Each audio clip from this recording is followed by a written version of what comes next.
ఉన్నటువంటి శ్రీ నరేంద్ర మోడీ గారి అభ్యర్థి యువ సైనికుడు నరేంద్ర మోడీ గారి పంపించినటువంటి యువ సైనికుడు మన ఖమ్మం జిల్లాకు వచ్చి ఖమ్మం జిల్లాని అభివృద్ధి తరములో ముందుకు చూపిస్తాను, భారతీయ జనతా పార్టీని ఒక్కసారి గెలిపించండి. ఇప్పటి వరకు ఎన్నో పార్టీలకి మీరు ప్రజలు తీర్పిచ్చారు, కానీ మోసపోయారు. ఒక్కసారి కేంద్రంలో నరేంద్ర మోడీ సర్కార్ మూడోసారి రావాలి. ఆ మూడోసారి వచ్చే సీట్లలో నేనుండాలి, మన ఖమ్మం కమలం ఉండాలి అనే ఉద్దేశంతో ప్రజాసేవకుడైనటువంటి తాండ్ర వినోదరావు గారు మీ ముందుకు వచ్చారు. తల్లాడ పట్టణ ప్రజలంతా కూడా ఒక్కసారి చేతులెత్తి తాండ్ర వినోదరావు గారికి జయజయాలు పలకవలసిందిగా విజ్ఞప్తి చేస్తున్నాము. తాండ్ర వినోదరావు గారికి నరేంద్ర మోడీ గారి నాయకత్వం, నరేంద్ర మోడీ గారి నాయకత్వం, నరేంద్ర మోడీ గారి నాయకత్వం. ఈ కార్యక్రమానికి ఎంఆర్పిఎస్ మిత్రులు మరియు మన తెలుగుదేశం మిత్రులు ఈ కార్యక్రమానికి విచ్చేశారు. ప్రప్రథమంగా ఎంఆర్పిఎస్ నాయకులు అశోక్ గారిని ఒక్క నిమిషం మాట్లాడవలసిందిగా విజ్ఞప్తి చేస్తున్నాను. బీజేపీ పార్టీని ఎదుర్కోలేక కాంగ్రెస్ పార్టీ ప్రధానంగా చేస్తున్నటువంటి ఆరోపణలు రెండే ఉన్నాయి.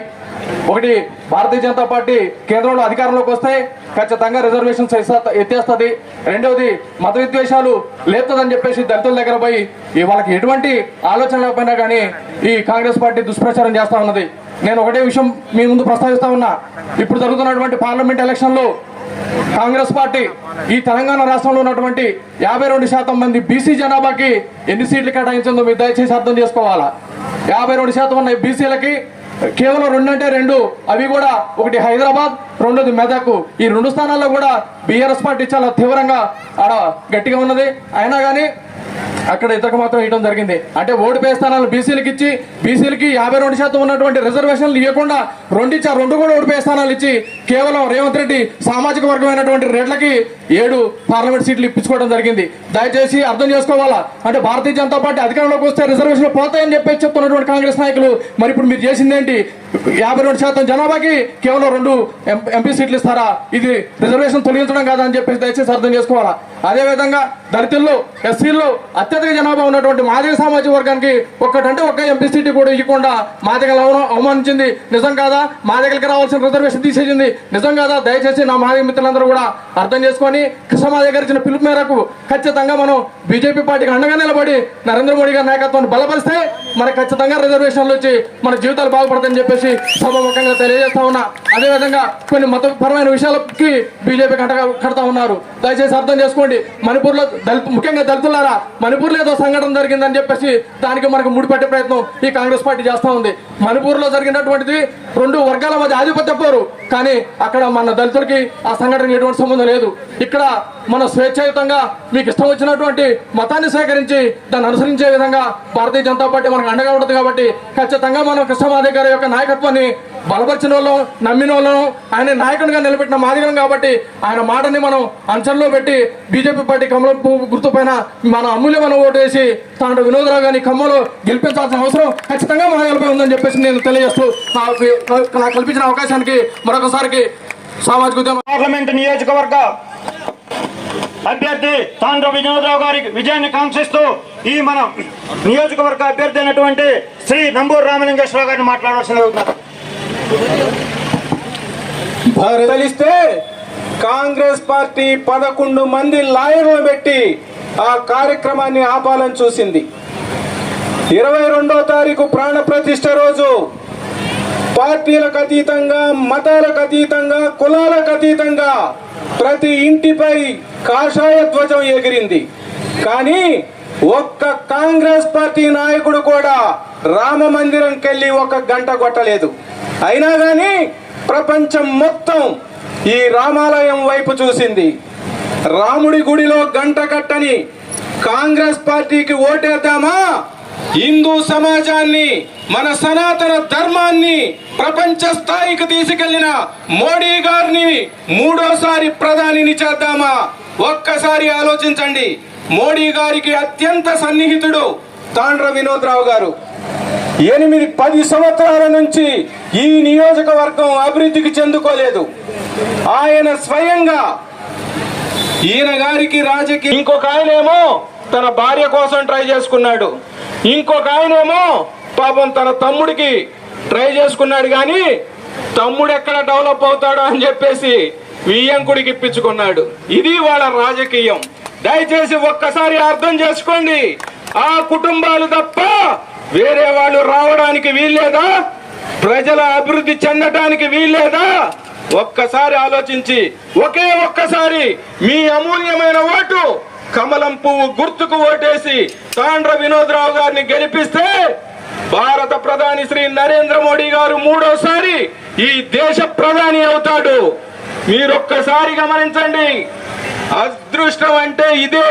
4వ నెంబర్ వచ్చింది. ఈసారి భారతీయ జనతా పార్టీ దేశవ్యాప్తంగా 400 సీట్లు గెలవబోతుంది.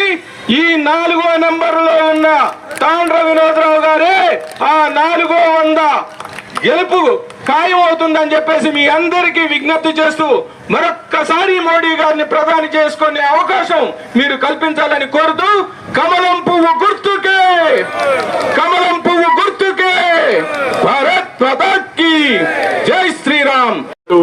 నన్ను గెలిపిస్తే నరేంద్ర మోడీ గారిని గెలిపిస్తున్నట్టన్న మీ ప్రేమకి నా పేరున అందరికీ నేను కృతజ్ఞతల్ని.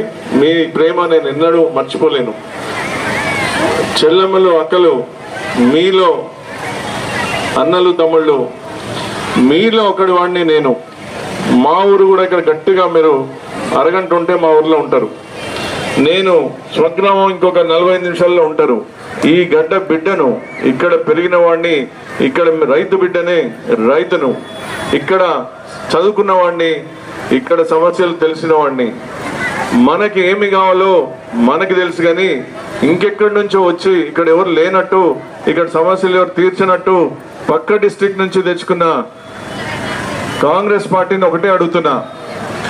నేను నిత్యం మన మధ్యలో తిరుగుకుంటూ మీ మధ్యలో తిరుగుకుంటుంటే మరి ఇప్పుడు కాంగ్రెస్ ఎంపీ క్యాండిడేట్ ఎన్నిసార్లు మీ మధ్యకు వచ్చిందో నేను మిమ్మల్ని అడుగుతూ ఒక్కసారి ఆ విషయం మనం ఆలోచించాలి. మరి ఇప్పుడే ప్రజల మధ్యలో లేకపోతే మరి ఒకవేళ ముందుండి ఆయన ఖమ్మంని ఏం ఉద్ధరిస్తారని మీరు చూడాలి. ఒక్కసారి ఒక్క మెతుకుని చూస్తే మొత్తం మనకు అర్థమవుతుంది ఆ బియ్యం ఉడికిందా లేదా అని. మరి ఇట్లాంటి సంస్కృతి మీరు ఇంకోటి గమనించాలి. మోడీ గారు సామాజిక సేవ నుంచి ప్రజా జీవితంలోకి వచ్చి వారి కుటుంబ సభ్యులు ఎవ్వరు కూడా పొలిటీషియన్స్ కాదు, వారికి పాలిటిక్స్ సంబంధం లేదు. మరి అలాంటి వాడు చాయ్ బండి నుంచి దేశ ప్రధానమంత్రి అయ్యి ఈరోజు భారతదేశం ప్రపంచంలోనే అతి ముఖ్యమైన దేశం, అతి గౌరవం పొందుతున్న దేశం అంటే మన భారతదేశం, అభివృద్ధి చెందుతున్న దేశం అంటే భారతదేశం. ఇది మన సంస్కృతి. యదా రాజా తదా ప్రజ. నాకు కూడా మా నాన్నగారు కానీ మాకు ఎటువంటి బంధువులు కానీ పాలిటిక్స్ లో రాజకీయాల్లో లేరు. నేను కూడా సామాజిక సేవ చేసుకుంటూ ఉంటే అందరి ప్రతిభ గుర్తించినట్టు నరేంద్ర మోడీ గారు కూడా మీ దూతలాగా, వారి సైనికుల్లాగా, మీ సేవకుల్లాగా ఈ గడ్డ బిడ్డ కాబట్టి, ఇక్కడ సమస్యలు తెలుసు కాబట్టి, ఇక్కడ అవకాశాలు తెలుసు కాబట్టి నన్ను మీ దగ్గర పంపించిండ్రు. ఇక అవకాశాల మాటకు వస్తే ఇక్కడ భారతదేశం ఏమో నలుమూలల అభివృద్ధి చెందుతుంది. మంచి మంచి పట్టణాలు కానీ, మంచి మంచి గ్రామాలు కానీ, సూపర్ సిటీస్, స్మార్ట్ విలేజెస్ అని పెట్టి 6,000 కోట్ల టర్నోవర్ చేస్తా ఉంటే మనకి ఒక్క కంపెనీ కానీ అది ఏదన్నా ఒక 100 మందికి ఇచ్చేది అని ఉందా? మరి మనకి ఎందుకు ఈ గతి బెల్ట్? మరి మనం వ్యవసాయం గురించి పట్టించుకునేది లేదా? మరి మనకి ఇక్కడ ఇన్స్టిట్యూట్స్ కానీ ఏదన్నా ప్రాసెసింగ్ అంటే మన సరుకుని ప్రాసెస్ చేసే గురించి ఎవరైనా ఆలోచిస్తున్నారా వాళ్ళ ప్రభుత్వం? ఏమన్నా మీకు ఇంటి దగ్గరికి సేంద్రియ పద్ధతులు సేంద్రియ ఎరువులు కానీ ఏమన్నా మీకు పంపిస్తున్నా? దేశం అంతా ఫార్మర్స్ ప్రొడ్యూస్ ఆర్గనైజేషన్ గురించి మాట్లాడుతూ ఉంటే మన రైతుల దగ్గరికి ఎవరైనా వచ్చి మీరంతా ఒక సొసైటీ కింద ఫామ్ చేస్తే గవర్నమెంట్ నుంచి కేంద్ర ఎక్కడ ఉందని రైతుల దగ్గరికి పోవాలి, మహిళల దగ్గర పోవాలని వారు చూస్తూ ఉంటే వీరేమో ఫామ్ హౌస్లలో లేకపోతే కార్పొరేట్ కంపెనీలలో వారి బిజినెస్ వారు చేసుకుంటా, వారి కుటుంబీకులకే వారు ఇచ్చుకుంటా బయటికి చూడ. దేవుణ్ణి పూజించిండు. ఈ 500 కళ నెరవేరినందుకు ఎక్కడ సంబరాలు చేసుకున్నారు. మన కల్చర్ తోటి పని లేదు, మన అభివృద్ధితోటి పని లేదు.